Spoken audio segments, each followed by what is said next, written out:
नमस्कार। एक बार फिर से आप सभी का हार्दिक स्वागत, हार्दिक अभिनंदन।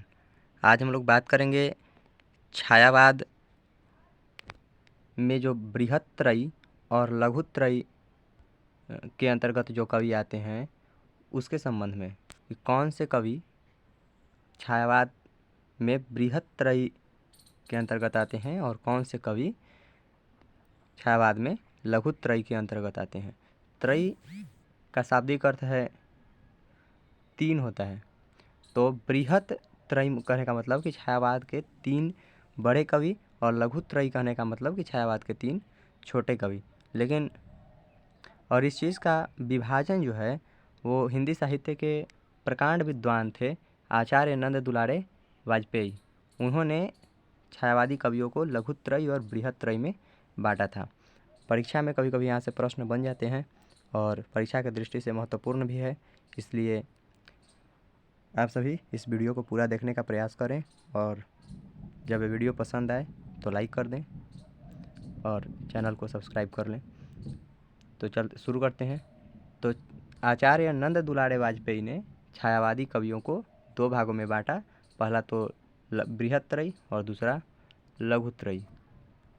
बृहत्त्रयी में कौन कौन से कवि आते हैं, तो सबसे पहले बृहत्त्रयी की बात करते हैं। तो बृहत्त्रयी में सबसे पहले हमारा जयशंकर प्रसाद आते हैं, सुमित्रानंदन पंत आते हैं लघुत्रयी में ही, और बृहत्त्रयी में जयशंकर प्रसाद, सुमित्रानंदन पंत और सूर्यकांत त्रिपाठी निराला।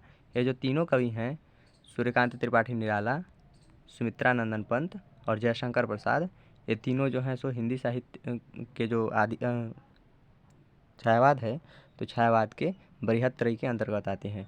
और छायावाद के लघुत्रयी के अंतर्गत आने वाले जो कवि हैं वे हैं रामकुमार वर्मा, उसके बाद फिर महादेवी वर्मा और उसके बाद भगवती चरण वर्मा।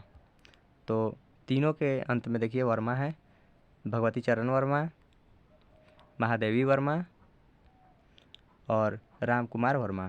तो तीनों वर्मा जो हैं वो छायावाद के लघुत्रयी के अंतर्गत आते हैं। लेकिन वहीं पे गणपति चंद्र गुप्त, देखिए महत्वपूर्ण है ये कि गणपति चंद्र गुप्त व सुमन राजे ने लघुत्रयी में भगवती चरण वर्मा के स्थान पर माखनलाल चतुर्वेदी को स्थान दिया है। तो किस आलोचक ने हिंदी साहित्य के जो छायावादी कवियों में लघुत्रयी में 3 कवि आते हैं, भगवती चरण वर्मा, रामकुमार वर्मा और महादेवी वर्मा, जिसमें भगवती चरण वर्मा के स्थान पर माखनलाल चतुर्वेदी को स्थान दिया है। तो वे हैं गणपति चंद्र गुप्त और सुमन राजे। और लघुत्रयी और बृहत्त्रयी में कवियों का विभाजन किसने किया, तो आचार्य नंद दुलारे वाजपेयी ने। तो आगे देखते हैं। यहाँ पे आप लोग यहाँ तक देखे हैं तो कमेंट करके ज़रा ये बताएं कि सुमन राजे के इतिहास का नाम क्या है। सुमन राजे ने जो हिंदी साहित्य में इतिहास लिखा उसका नाम क्या है। और वीडियो आपको कैसा लगा आप ज़रूर बताएं। आपने इतनी गंभीरता से अभी तक बने रहे हमारे साथ, आपने देखा, इसके लिए बहुत बहुत आभार।